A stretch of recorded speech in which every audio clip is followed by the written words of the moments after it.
Zombie Apocalypse.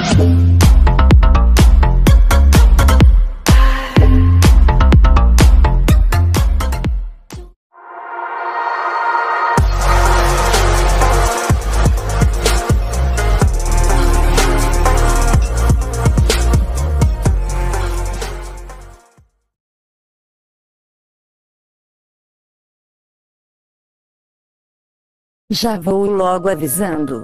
Quem veio a essa página esperando ver episódios perdidos que envolva cenas assustadoras com hiperrealísticas tomadas do cadáver de um garoto, um episódio perdido que nem mesmo o criador do programa sabe que existe, esse não é o texto que procura. Antes, porém, de escrever o episódio, seria interessante vocês saberem um pouco da história deste episódio.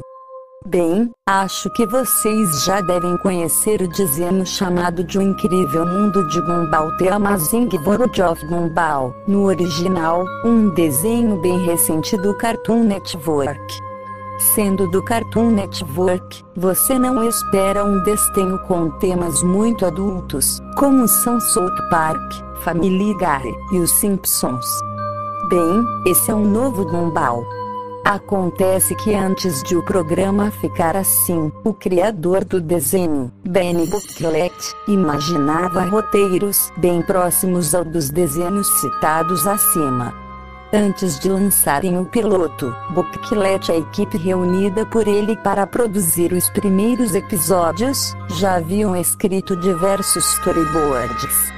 São esses os tais episódios perdidos. Nada mais do que exemplares de um incrível mundo de Gumball que, por razões que desconheço, nunca chegaram à TV, dando espaço a uma versão mais familiar do desenho. Mas o que tem a ver com isso? Um amigo meu, o qual chamarei de Paul, integrava essa equipe de edição. Na verdade, o nome dele era Paulo, mas na hora de pronunciar esse termo, todos da equipe, por não estarem acostumados ao português, o chamavam de Paul, que ele acabou adotando como nome artístico. Como éramos amigos bem próximos, ele me confiou exemplares de storyboards que ele e a equipe produzirá. Ele me disse que era só o que tinham sido feitos sobre os episódios, agora se um vídeo de verdade chegou a ser produzido isso eu não sei. Ele disse que não, mas ele não é conhecido como Paul, o honesto. De qualquer forma, tudo que eu tenho são storyboards, mas eu garanto a ele que não botaria nenhuma foto deles na internet. Mas como não garante nada sobre transcrever suas histórias. O episódio começa com os Wattersons, a família principal do programa, andando de carro por uma floresta à noite. Não havia qualquer sinal de civilização por perto, exceto a estrada em que eles estavam dirigindo. Não havia nenhum carro a mais passando pela estrada. Eis que descobrimos o porquê de eles estarem ali. Richard, o coelho rosado e gigante, havia seguido as indicações de um mapa astral, achando que fosse o mapa da estrada, ao uso de humor nos episódios. Antes que perguntem, sim, Richard é tão idiota quanto Homer Simpson. Os Wattersons, oficialmente perdidos na floresta, não sabem o que fazer, até Nicole, a mãe, sugerir procurar uma cidade onde possam passar a noite, que todos concordam ser o melhor a se fazer. Todos exceto Darwin, o peixe, que sugeriu trocar de pai. Seria outro momento de humor normal, mas aí você já vê a diferença. No desenho da TV, Darwin é um bom rapaz, ele nunca, por mais anta que fosse, diria algo do tipo. Continuando a viagem, os Wattersons logo avistam sinal de civilização ao longe, uma pequena cidade. Destas cidades do interior americanas, apenas casas, nenhuma estrutura que tivesse mais de 2 andares. Caminhando um pouco pela cidade, minúscula por sinal, eles encontram uma pousada para passar a noite, ou as noites, já que aquele povoado parecia estar a quilômetros de qualquer outra cidade. Ao entrarem na pousada, eles se deparam com a recepcionista, uma senhora idosa. Mas o que mais me chamou a atenção? Ela era uma humana. Em todos os episódios de O Incrível Mundo de Gumball, a gente se depara com bananas falantes, gatos falantes, frutas falantes, tem até um amendoim com pernas falante, para você ter uma ideia. Mas a coisa mais próxima de um ser humano era uma personagem que era um queixo virado de ponta cabeça, filmado em live action. Nicolé, logo após conseguir um quarto para toda a família, conta a história que a família passou, e pergunta se ela pode ajudar. A velhinha disse que seria difícil arranjar ajuda, não é costume eles receberem visitantes por ali. Gumball, o personagem central, pergunta então por que ela havia aberto uma pousada, se nunca recebia turistas por lá. Antes que ela pudesse responder, Richard interrompe, dizendo que havia visto alguém na janela da pousada, que fica bem ao lado da porta de entrada. A velhinha diz que não era ninguém, e mostra à família o quarto deles, que era apenas uma única cama de casal, sendo que há 5 pessoas, e Richard sozinho já ocupava meia cama. A atendente disse que era o único quarto que eles poderiam alugar, pois era o único quarto da pensão. Sem alternativas, eles decidem ficar por ali. Nesse momento, Anais, a coelhinha pequena, espirra. A atendente se aproxima dela, balbuciando e falando feito um macaco, do mesmo jeito quando alguém vai falar com um bebê filho recém-nascido, perguntando se alguém não estaria gripado. Gumball diz que não é uma gripe, e sim uma doença cujo nome não consigo me lembrar agora. Aparentemente, essa doença não tinha nada demais, mas ao ouvir qual era o problema com Anais, a idosa parece ter ficado bastante assustada.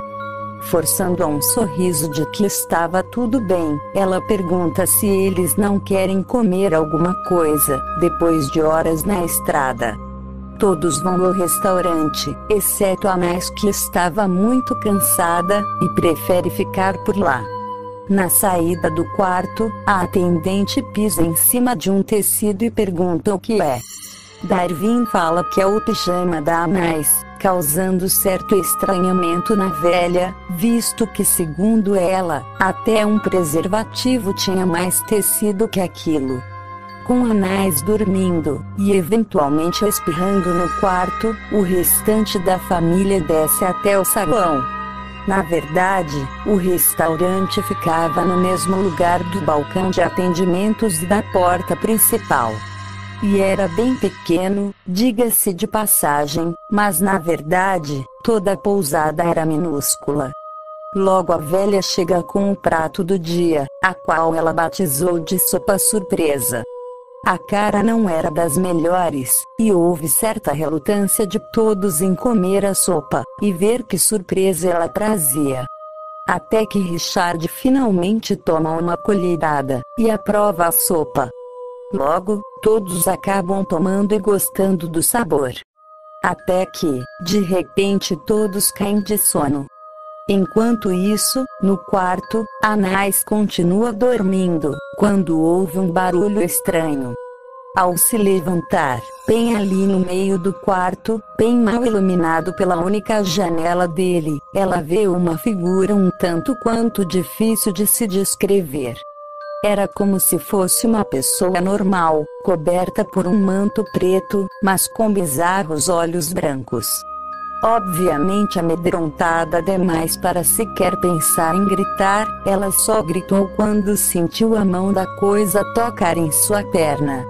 O grito dela ecoou por toda a pousada, onde, no saguão, os Wattersons são acordados. Logo eles correm em direção ao quarto. A sombra, ao ouvir o barulho dos Wattersons subindo apressadamente pela escada de madeira, salta pela janela, provavelmente o mesmo lugar por onde ela entrou. Ao entrarem no quarto, Anais conta o que tinha acontecido. Nicolé acha que ela deve ter tido um pesadelo, causado pela doença dela. Anais manda que olhem pela janela, mas tudo que se vê é uma rua vazia. Nenhum sinal de um homem vestindo um manto preto. De qualquer forma, todos acham que ela precisa de um médico urgentemente. Eles procuram pela atendente, mas ela não foi achada em nenhum ponto da pousada. Eles decidem sair e procurar por conta própria pelo hospital. A essa hora, o desenho já parece ter perdido a nuance cômica, se concentrando mais no lado sério da história. Eles procuram por toda a cidade, o que é um tanto fácil, visto que ela é minúscula. Gumball e Darwin acabam achando tal hospital, a maior estrutura da cidade, mas ainda assim também era minúsculo. Eles resolvem entrar, mas eles se deparam com uma cena estranha. Apesar de todas as luzes estarem acesas, não há ninguém no saguão principal. Nenhum médico, nenhum paciente, nenhum recepcionista. De repente, um doutor aparece no saguão. Gumball rapidamente pergunta o que houve com o hospital, e o médico fala que ele costuma ficar assim de vez em quando, visto que a cidade quase não tem moradores. Mesmo que isso não tenha sido uma resposta que tirou todas as dúvidas dele, ele leva Anais para lá de qualquer jeito. Afinal, mesmo sendo um hospital muito estranho, é o único hospital na cidade. O médico observa Anais, a família toda já está lá, e diz que ela precisará ser internada por um dia. Para evitar qualquer uma das inúmeras complicações que essa doença pode trazer, diz ele. Ele também garante aos Wattersons que ela ficará bem, pois eles têm todos os equipamentos que precisam para tratar da doença. Eles queriam passar a noite lá, ao lado de Anais, mas o doutor fala que infelizmente o hospital não tem instalação suficiente para suportar tanta gente. Basicamente, na sala onde Anais ficaria internada, só há espaço para o paciente e o doutor. Mesmo todos concordando em, nesse caso, passar a noite no saguão, o médico diz que outras pessoas poderiam vir ao hospital, e seria antiético mantê-los ali. Com muito desconforto, os Wattersons voltam para a pousada. Não havia muito mais o que fazer, pois Anais teria que ser tratada de alguma maneira. E já que era o único hospital da única cidade em provavelmente um raio de quilômetros de extensão, era o máximo que podia ser feito. De volta à pousada, a atendente continua desaparecida. Agora que Anais já está no hospital, eles têm mais tempo para procurar com mais atenção onde ela foi parar. Saguão, nada. Quarto, nada. Sótão, nada. De repente Nicolé a encontra no banheiro. Ela havia sido assassinada. Se por um lado, não era uma dessas cenas de assassinatos graficamente brutais típicos de episódios perdidos, mas também não era uma cena a ser mostrada em um programa assistido por crianças. Não havia tripas escorrendo pelo chão, ou um olho foi arrancado e arremessado contra a parede. Mas havia muito sangue. Muito mesmo. Foi o suficiente para assustar os Wattersons. Aterrorizados, eles voltam para o hospital, para pegar Anais. Aquela cidade era um perigo para eles. Ao chegar no hospital, mesma cena de antes. Luzes acesas, ar-condicionado ligado, sala vazia. Sem nem se preocupar em chamar o doutor, eles correm dentro do corredor que era apontado como sendo triagem. Finalmente eles chegam até a única sala de internação. A sala estava em condições precárias. Quer dizer, não havia rombos nas paredes, nem baratas andando pelo chão, como uma boa sala de hospital público do Brasil. Mas também, não havia quase nenhum aparelho. Só havia aquele pedestal de metal onde se prende o soro fisiológico ao sangue. Mas em uma coisa o médico acertou. Só havia espaço para um paciente e um doutor naquela sala. Extremamente nervosos, os Wattersons começam a procurar freneticamente por todo o hospital. Richard ouve um barulho estranho vindo de trás de uma porta que não tinha nenhuma placa de identificação. Ao entrarem por ela, os 4 descem uma escada até onde parece ser o porão do hospital. Lá eles encontram a cena. O doutor jazia morto a facadas no chão, em uma morte bem parecida à da velhinha. Também havia outro homem, eu esqueci de mencionar, o doutor também era humano, só tem humano nessa cidade.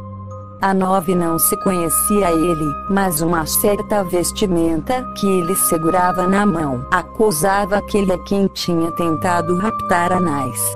Mas o principal estava no centro do porão. Deitada sobre uma espécie de maca, e presa a amarras, estava Anais vestindo um desses aventais finos comuns nos hospitais. Sua boca estava amordaçada por um lenço, e ao redor dela se encontravam umas 3 pessoas, todas trajando os macacões utilizados por infectologistas com máscaras de gás, botas e luvas vedadas. Um deles, provavelmente o líder, apontava uma arma à cabeça da pobrezinha. Eles estavam prontos a matar Anais, mas foram impedidos pelo susto que a entrada dos Wattersons causou neles. Nicolé, horrorizada, pergunta que diabos eles faziam. O líder conta que eles iriam matar Anais, porque ela apresentava uma doença contagiosa, a qual ninguém na cidade era imune. Na verdade é biologia básica. Ao longo do tempo, as pessoas vão se adaptando a doenças, e passam tais características à próxima geração.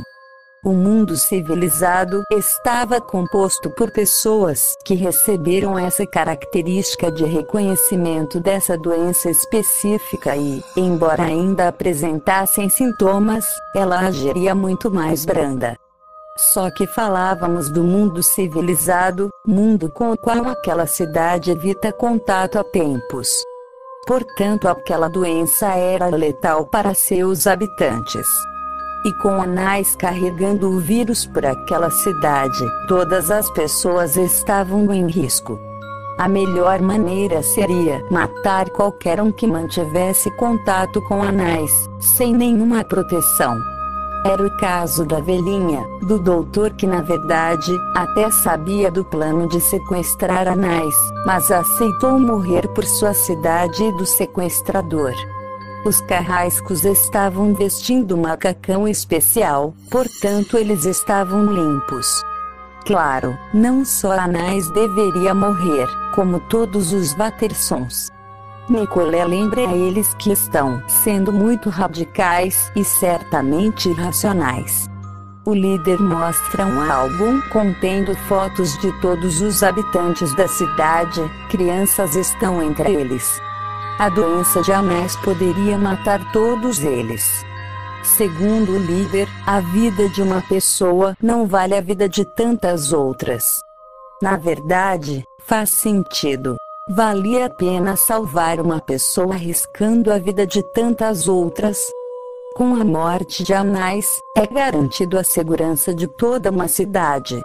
Mas os Wattersons ainda assim queriam salvá-la, não foi necessariamente uma decisão egoísta, você deixaria morrer sua filha de 4 anos, para salvar pessoas que nem conhece, portanto sem poder saber se são ou não honestas, e merecedoras de tal atitude? Mas a sorte estava do lado deles. Um deles descobre que havia um buraco em seu macacão. Sua segurança foi violada, agora ele era um possível infectado. Em meio a essa confusão, Nicolé aproveita e imobiliza um dos médicos. Richard cai em cima do outro. Gumball e Darwin libertam Anais, e o outro médico simplesmente correu para fora do porão. Os Wattersons fazem o mesmo.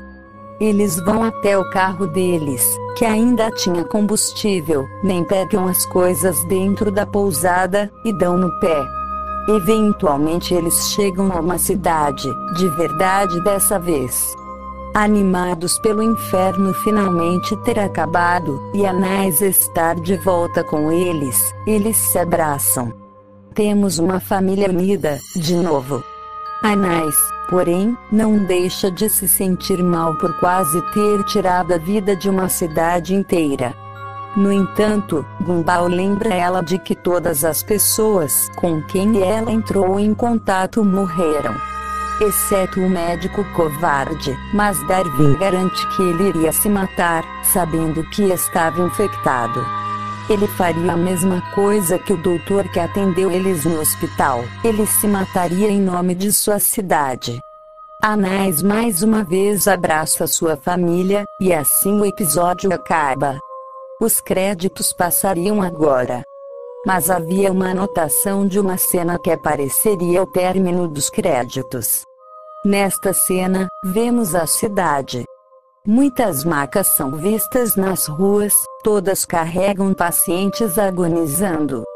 A câmera vai rodando pelo cenário, e além das macas, vemos também corpos sendo queimados, pessoas lamentando a morte de seus entes.